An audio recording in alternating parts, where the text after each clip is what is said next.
Let's talk about pumping away and air elimination. And I'm going to try to explain to the best of my ability why you should be putting your circulators on the supply side of the boiler. Even though you may buy a boiler that has a circulator flange already installed on the return side of the boiler. Now, I've heard many reasons why people may want to install their circulators on the return side. Some people will say that they last longer.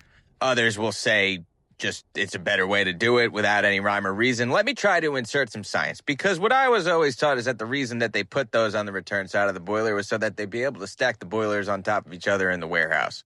That could be wives' tale too, but who the hell knows? The reason that you put a circulator on the supply side of the boiler is for the purpose of air elimination. Now, any water that enters into a boiler is going to have dissolved gases inside of it, all right? Fish breathe oxygen. We knew this.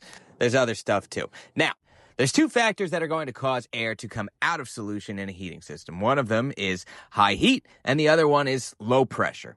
And to really simplify it, the air is going to come out of solution in the heating system at the point where the pressure is the lowest and the heat is the highest. Now, if we install our circulator on the supply side directly after the air eliminator, we have a lower pressure on the suction side of our circulator and a higher pressure on the discharge of our circulator. This is the differential pressure of the circulator.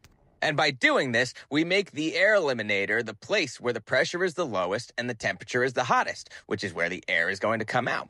Right? Remember? I just explained that to you.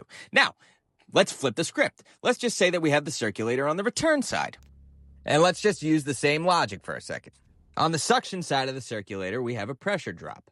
All of the heat is going up to the zone, so the area with the highest temperature and the lowest pressure is going to be in the zone, in the baseboards and the radiators, which is then going to cause the air to come out of solution there, and then the system becomes airbound, it doesn't circulate, and it doesn't work right.